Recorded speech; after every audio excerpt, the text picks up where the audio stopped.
I'm Shiv. I'm the CEO of Boundless Networks. This is my resume in case I was looking for a job. But I ran compliance and onboarding engineering for Coinbase, one of the worst jobs in the world. I hope Brian is not listening. Also, compliance and onboarding for Lyft. I did a lot of custody work at Ava Labs, the team behind the Avalanche chain.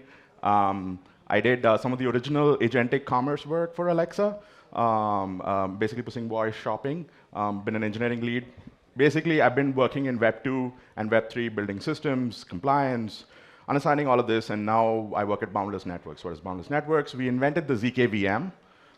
If you are walking around ECC, they talk about the lean ZK VM, they talk about the next gen ZK VM, real-time proving. That all started with us building the first ZK VM. But today, I'm actually here to talk about finance. I see some of you, and I recognize some of you from the DAS conference as well in New York. Hopefully these numbers don't really surprise you. In fact, I expect someone to raise their hand and say, like, oh, that number is actually quite less. It's actually like 123 billion or something like that. But the real numbers are that billions of dollars are flowing into tokenized real-world assets. Nearly more than half the firms that I talk to in Wall Street and in Europe in particular as well are engaging with DeFi in one form and another. Some of them moving towards different chains, different products. They're just trying to see where the money is, how is it flowing, and how do they actually participate. And that's what we are here to help them with. Walls, right? So that's the vehicle that institutions are using across the board to put capital to work on chain. We've had so many interesting conversations, billions of dollars flowing, but our take is that we barely scratched the surface. Right? I saw some tweet today from one of the more famous media personalities that walls are ETF killers. Which is a fantastic phrase because it's an easy mental model to like put in your head that, oh, Vault is like an ETF or a managed fund, and that's how we get on chain. But we barely scratched the surface. Of course, this event organized by Morpho, and they paid out nearly $250 million last year to lenders. And they've been growing at a drastic rate, right? So I think this is something I pulled out from Galaxy Digital, and this is the curve that they feel like is going to get drawn. It's a very optimistic curve. There doesn't seem to be any dip. It's a constant curve that just keeps growing till 2030 until they get to $2 trillion. But folks who've been talking to banks and financial institutions who manage highly regulated assets and not just stable coins that are moving around, know this to not be true. There is, in fact, something we call the transparency tax. Essentially, let me tell you actually a story here. So I met one of these bankers at DAS, and as it happens to be, I bank with them. They manage all hundreds of dollars that I have in my bank account. It's not a good token season. Just have like hundreds of dollars. So anybody buying me coffee, it's totally fine. I was talking to her, and I just made this passive comment, like, since all the transactions are available on chain, she was like, wait, what does that mean? And I was like, well, the transactions are available on chain. She's like, you can't read them. I was like, I absolutely can. Go to Etherscan, you can see all the transactions, address 1, address 2. Yeah, but you don't know that's like Bank of America settling with JP Morgan.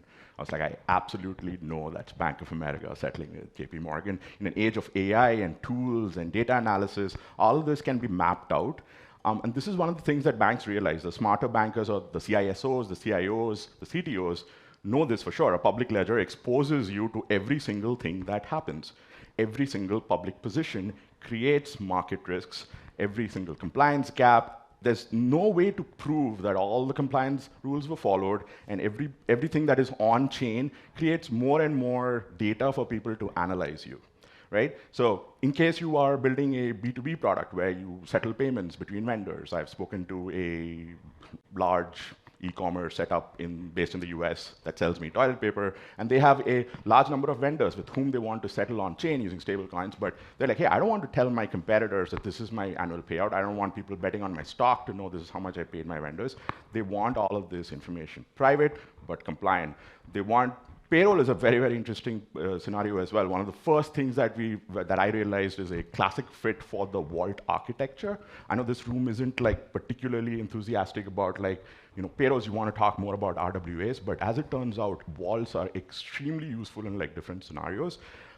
Again, people don't want their salaries to be a public record. You don't want all of this exposed out there for people to analyze. So vaults are ultimately the foundation. It's here. We all use it. We all talk about it. I think the last question in the panel before me was, what is the one thing that we need? And everyone talked about transparency. I'm going to flip that narrative a little bit here. What we actually need is confidentiality and compliance. It's not actually at odds with transparency. Applied confidentiality, applied compliance leads to the right kind of transparency. You can't just, there's this old adage, like when I was to work at Amazon, like people say that all the information at Amazon is available to every employee. Yeah, it is, but there's like petabytes of data. What the hell am I supposed to do with that, right? You want a certain framework within which transparency is created. You just don't throw everything open. Someone said we need an L2 beat for everybody managing vaults. Sure, but now there's a centralized authority who's creating the rules around it, like confidentiality and compliance is the name of the game. So this is more or less an unveiling. What we're creating now is a concept called a shielded vault.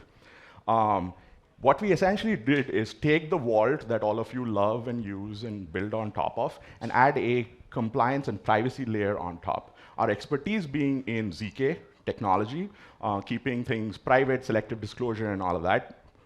We decided to put this wrapper on top of a shielded vault, provide compliance at every stage using a policy engine that uses ZK technology to enforce compliance, selective disclosure, right? So this is the part that most banks are very, very interested in. So I've actually been working with lawyers for the past 8 years of my life. This is why I'm so funny and upbeat.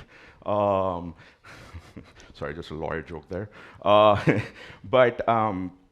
One of the first things that happens when you work with a large institution is that your product manager is excited, your engineers are excited, everyone goes in and the lawyers pour cold water on it, right? They're like, hey, what about the travel rule, SARs? What happened to MiCA? What happened to CCPA? What happened to GDPR? And everyone's like, okay, too many words, maybe just kill the project and let's just go home. So we decided to rebuild the vault from the ground up with a compliance-first approach. We're actually focusing on working with financial organizations in building all of this out. One of the first sort of product principles is you don't build in isolation. You talk to your customer, give them the basic concept of what we're building, and then get feedback from them on how exactly they want this to be built, right? So the first point of difference between like a regular vault and a boundless shielded vault is that it is configurable for any financial use case.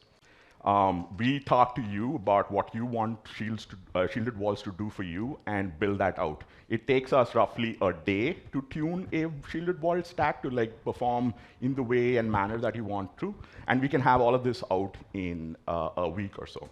So one of the key taglines which my marketers really like talking about is that shielded vaults are built for capital that can't afford to be visible. And as it turns out, most capital can't afford to be visible. We make Ethereum and every public blockchain accessible to this capital. Yeah. So there are like a few cases that we've already started building out, and they're in the different phases of being rolled out. The first one is confidential stablecoin payments.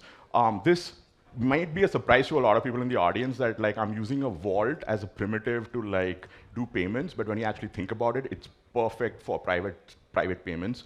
You don't expose yourself. You can run KYB, and merchants receive their payments in USDT and USDC. This is a fantastic use case for how we started our journey.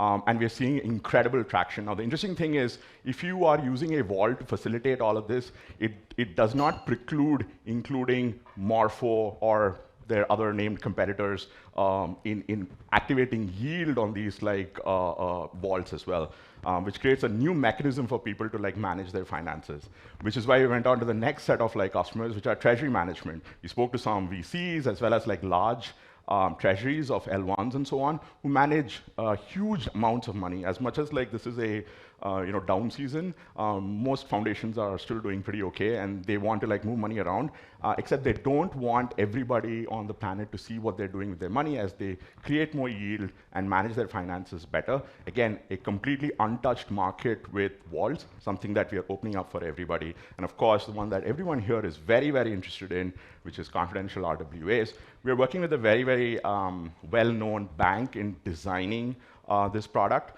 We want to actually give it a special name and like have that out and have like the T-shirts and stuff. But that's for the next talk. Here is a QR code for you to scan. Like I said, I did work at Coinbase. I was also the person behind the QR code ad, not the marketing, the engineering, when it actually came out. We couldn't make the QR code move because it's a Google slide, but maybe next time. We also have some team members out here for you to meet, our head of engineering, head of marketing, and myself. Please talk to us. If you are interested in building something future-proof, if you are interested in building something that works well with banks and their expectations, we hope to be good partners to you. Thanks so much.